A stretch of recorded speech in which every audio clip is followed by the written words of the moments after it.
Hello dear student, UP board exam 2026 class 12th maths गणित में chapter number 2 प्रतिलोम त्रिकोणमिति फलन इनवर्स ट्रिगोनोमेट्रिक फंक्शन आपका चल रहा है। एक्सरसाइज 2.1 में हम लोगों ने लास्ट लेक्चर में क्वेश्चन नंबर 1, 2, 3, 4, 5 कंप्लीट किया था। आज हम क्वेश्चन नंबर 6, 7, 8, 9, 10 पर डिस्कशन करने वाले हैं और बहुत ही अच्छे तरीके से मैं आपको इसका सॉल्यूशन देने वाला हूं। तो आप बिना वीडियो को स्किप किए हुए लास्ट तक बने रहिएगा, जिससे आपको सारी चीजें अच्छे से क्लियर हो जाएंगी। तो चलिए स्टार्ट करते हैं। ये रहा क्वेश्चन नंबर 6 आपके सामने। इस क्वेश्चन का सॉल्यूशन क्या रहने वाला है, ध्यान से आप देखिएगा, क्योंकि बहुत सारे क्वेश्चन 5 तक के जो क्वेश्चन थे सिमिलर ऐसे ही आपको मिलेंगे और सिमिलर उसी पैटर्न पे क्वेश्चन को आपको लेके चलना भी है। बस आपको जो भी मुख्य हल या मुख्य मान ज्ञात करना है, उसका जो भी आपका परिसर है वो पता होना चाहिए, और परिसर के बारे में हमने आपको अच्छे से बता दिया है। फिर से रिवीजन होते रहेगा, देखते रहिएगा। सबसे पहले जब भी आपसे मुख्य मान हल करने के लिए कहेगा तो आप मानेंगे y बराबर tan इनवर्स और है माइनस का 1।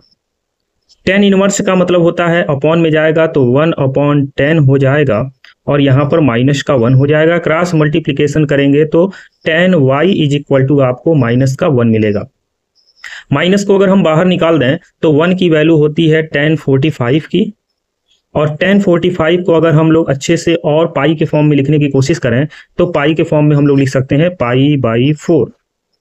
ठीक है, π/4। अब यहाँ पर हमको पता है कि tan y is equal to, हम लोग इसको tan का माइनस का π/4 भी लिख सकते हैं। क्यों लिख सकते हैं? क्योंकि आपको पता है कि tan माइनस थीटा की जो वैल्यू होती है वो माइनस का tan थीटा होता है, क्योंकि फोर्थ क्वाड्रेंट में यानी चौथे चतुर्थांश में जो भी वैल्यू होती है वो कॉस की ही और सेक की वैल्यू पॉजिटिव होती है, बाकी निगेटिव होती है। अब यहाँ से y की वैल्यू आपका हो जाएगा माइनस का π/4। बट अब यहाँ पे आपको पता होना चाहिए tan का, तो tan इनवर्स का मुख्य परिसर जो होता है, tan इनवर्स का जो मुख्य परिसर होता है वो आपका होता है माइनस का π/2 टू π/2, जो कि यह इनके मिड में रिजल्ट आएगा। तो इसीलिए tan इनवर्स -1 का जो मुख्य मान होगा वो आपका माइनस का π/4 ही होगा, और यही आपका आंसर हो जाएगा। नेक्स्ट क्वेश्चन पे देखते हैं, क्वेश्चन नंबर 7। क्वेश्चन नंबर 7 का सॉल्यूशन क्या रहने वाला है, ध्यान से देखिए। यह भी क्वेश्चन इजी है, बट कॉस और सेक को थोड़ा केयरफुली करना होता है, बाकी सारे इजी होते हैं। कॉस का ही जैसे होता है वैसे सेक भी होता है, बस इसमें एक कंडीशन है। वो कंडीशन क्या है मैं आपको बता दूं। सबसे पहले आपको मान लेना है, तो माना y बराबर सेक इनवर्स 2/√3। सेक इनवर्स को अपॉन में भेजेंगे तो 1/sec, और ये हो जाएगा 2/√3। क्रॉस मल्टीप्लीकेशन करेंगे तो यहां से आपको मिलेगा sec y is equal to 2/√3। Sec cos का अपोजिट होता है, और कॉस में 30 की वैल्यू √3/2 होती है, तो उसका अपोजिट मीन सेक 30 हो जाएगा, तो सेक 30। तो यहां से पाई के फॉर्म में अगर हम इसको राइट करें, 30 को हम लोग लिख सकते हैं π/6। तो यहां से सबसे पहले सेक इनवर्स का मुख्य परिसर आपको पता होना चाहिए। तो सेक इनवर्स का जो मुख्य परिसर होता है वो आपका होता है कितना, तो सेक इनवर्स का जो मुख्य परिसर होता है वो हमारा होता है 0 to π, जो कि कॉस का होता है। बट यहाँ पर आपको π/2 को क्या कर देना है, सब्ट्रैक्ट कर देना है। π/2 को सब्ट्रैक्ट करने के बाद तो π/6 है, मतलब 90 ही तो नहीं चाहिए, 90 से लेस तो है ना, तो 90 से लेस है, इसका मतलब यह इनके मिड में लाई करेगा। मीन्स यहाँ पर सेक इनवर्स 2/√3 का जो मुख्य मान होगा, यहाँ पर आप चाहें तो y बराबर लिख सकते थे π/6 का जो मुख्य मान होगा वो आपका हो जाएगा π/6, और यही आपका इस क्वेश्चन का आंसर हो जाएगा। नेक्स्ट क्वेश्चन देखिए, क्वेश्चन नंबर 8। क्वेश्चन नंबर 8 का सॉल्यूशन क्या रहेगा, ये कॉट है तो ये इजी है, बस आपको कॉस और सेक में थोड़ा सा केयर करना है। सबसे पहले मान लेना है, तो लिखेंगे माना y बराबर कॉट इनवर्स √3। कॉट इनवर्स को अपॉन में सेंड करेंगे तो 1/cot हो जाएगा, और ये हो जाएगा √3। क्रॉस मल्टीप्लीकेशन करेंगे तो हो जाएगा cot y is equal to √3, और cot 10 का अपोजिट होता है 10 रूट की वैल्यू 60, तो ये आपका हो जाएगा किसकी वैल्यू, 30 का। तो 30 की वैल्यू आपकी होती है रूट में, यानी कॉस में कॉस कह रहे हैं, कॉट होगा ना, कॉट में 30 की वैल्यू हो जाएगी। तो हमको तो किसके फॉर्म में लिखना है, हमको तो पाई के फॉर्म में लिखना है। तो 30 को हम लोग लिख सकते हैं पाई/6। कितना लिख सकते हैं, पाई/6। तो यहाँ से y की वैल्यू तो पाई/6 आ गई, बट हमको पता होना चाहिए कि कॉट इनवर्स का मुख्य परिसर के मिड में ये लाई करेगा कि नहीं। तो कॉट इनवर्स का जो मुख्य परिसर होता है उसको राइट करना पड़ेगा। तो कॉट इनवर्स का जो मुख्य परिसर होता है वो 0 to पाई होता है, और ये वैल्यू इनके मिड में लाई कर रही है, इसीलिए कॉट इनवर्स का, एक मिनट, कॉट इनवर्स √3 का जो मुख्य मान होगा, मुख्य मान जो होगा वो आपका पाई/6 ही होगा, और यही आपका आंसर हो जाएगा। नेक्स्ट क्वेश्चन पे बढ़ते हैं, क्वेश्चन नंबर 9। क्वेश्चन नंबर 9 का सॉल्यूशन ध्यान दीजिए, क्योंकि ये कॉस वाला क्वेश्चन जितना भी होगा हम तो कहेंगे यही कि सबको VIMP आप लिख ही दीजिए, जो भी कॉस वाला है, क्योंकि ये क्वेश्चन इससे मिलेगा कॉस वाले से।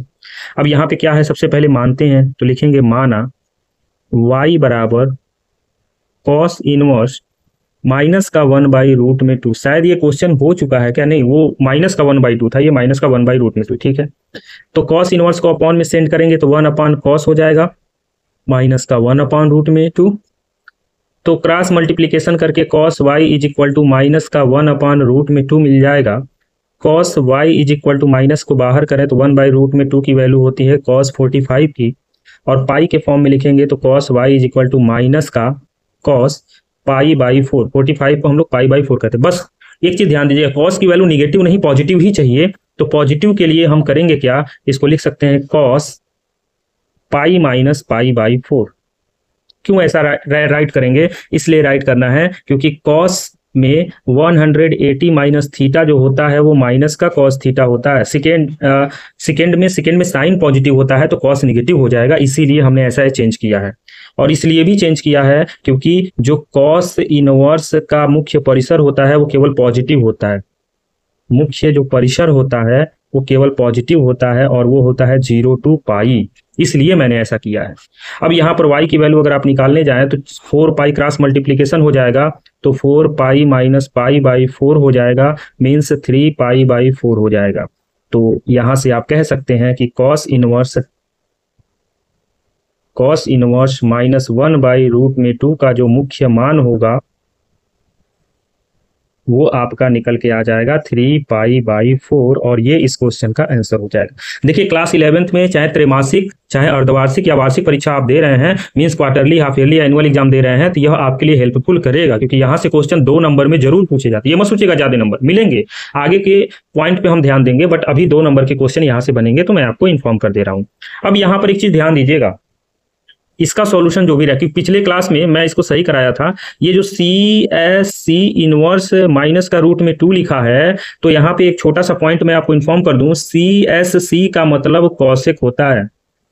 तो ये एक पॉइंट आप ध्यान दीजिएगा, कहीं भी अगर CSC मिल जाए तो समझ जाइएगा कि वहां पर कॉसेक की बात की जा रही है। तो यहाँ पर सबसे पहले माना y बराबर, ये हो जाएगा CSC को हम लोग CSC इनवर्स माइनस का √2 लिखें, या कह के आप ऐसे भी लिख सकते हैं y = कॉसेक, क्योंकि CSC आप पढ़े नहीं है, माइनस का √2। फिर वही कंडीशन 1/cosec अगर हो जाता है तो माइनस का √2, क्रॉस मल्टीप्लीकेशन करेंगे तो cosec y = माइनस का √2।